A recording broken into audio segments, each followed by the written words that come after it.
Hello, I'm Grin, welcome back to the second Rare Replay video, which also just so happens to be the second video on Jetpac. The previous video uploaded last week and available in the description and no doubt in the end cards was basically a general review on the actual main single player game. But one of the cool things about Rare Replay is they've added into each of these games some new extra game types and challenges which they're calling Snapshots. And I think this is a pretty neat addition as it adds a bit of a Rare replayability to each of the games. Although, in truth, I think the ones in Jetpac are a little bit lazily done. I was personally able to complete all 5 of them the first time I was doing it in about 15 minutes, and I'm not exactly good at the game, so they're definitely overly easy. And while I suppose you can argue, but Grim, the challenge is not to complete them, but to complete them with a high score, I somewhat agree with that.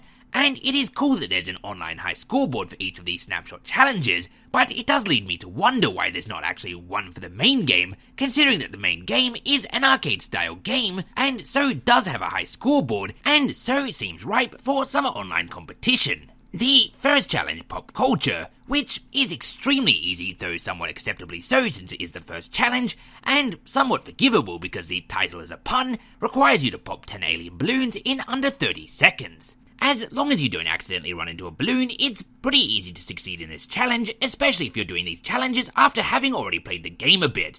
I think a more interesting challenge than this would be to try to survive as long as possible, with each balloon you pop adding an extra 2 seconds to your counting down timer. That way it would add a bit more stress and desperation to trying to get balloons as your ticket times down, rather than you getting to 10 and basically just waiting out the rest of the timer. But unfortunately as it stands, Snapshot Challenge 1 Pop Culture is just okay. Not terrible, but definitely not great, and doesn't really make me want to come back and play it. And so let's not play it and instead move straight along to Snapshot Challenge 2 Filler Up, which is essentially a challenge that requires you to do what you've already done hundreds and hundreds of times before if you've just been playing the game regularly. It's just another time-based trial with the timer counting up this time, and your score being the completion time, which is determined by how quickly you drop 3 fuels onto the spaceship. And just the same as Pop Culture, it's not really that difficult, not really that fun, and while I'm sure you could put your nose to the grinder and try to get the best score possible, it's just not that exciting. The third Snapshot Challenge, Just a Minute, is actually rather challenging, rather hectic, and I, for these 2 reasons, definitely enjoyed it better than the first 2.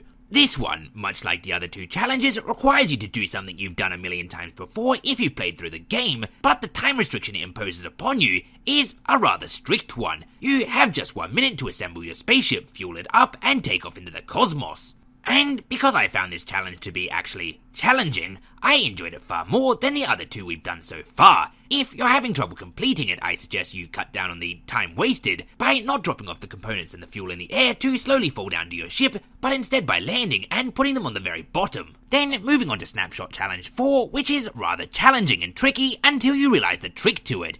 It's called That's a Wrap, which, once again, is a pun, so they're really getting good points for the puns here, and it requires you to do 5 laps of the screen through doing screen wrapping. If you're having trouble doing this challenge, which wouldn't surprise me in the least, I have one very simple suggestion. Stop shooting your gun. When you kill an enemy, they respawn. Where do they respawn? Well, they spawn on the sides of the screen. Where do you have to go in this challenge? The side of the screen. So really for you in this challenge, it's better if your opponents aren't dead. There's a limit to how many aliens spawn, so if you don't kill any of them, they don't spawn any more of them, and instead just follow you around in a little bit of a cluster. Challenge done, nice and easy. Let's move on to the 5th and final challenge, which is somewhat of an ironic one considering my advice for Snapshot number 4. You see, Snapshot number 5 is Jet Pacifist, which is a great jet pun, once again, and requires you to fuel up a spaceship and take off without firing a single shot. Although it doesn't actually give you the option to shoot, so I'm not sure if I would consider that a pacifist. A pacifist chooses not to take part in violence, rather than literally not being able to do so.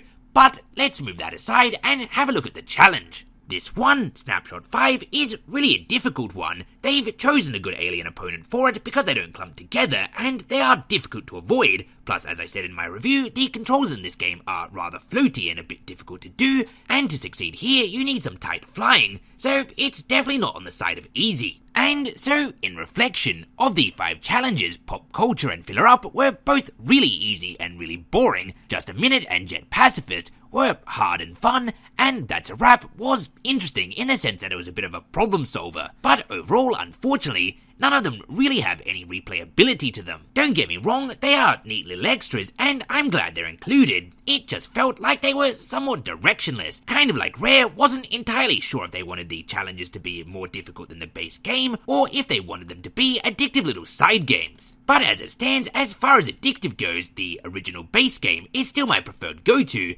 but I did enjoy the ones that were a little bit challenging, and I hope that's what they've given us more of in the following Snapshot games. But we'll have to wait and see, because we've come to an end of this episode. So, as always, thanks for watching, and until next time, I have been, still am, Grim Grindle. If you would like to follow me on social media, a link to my Twitter is in the description below, and if you would like to join the Channel Grim and Grin Discord, the Echo Chamber, a link to that is also provided.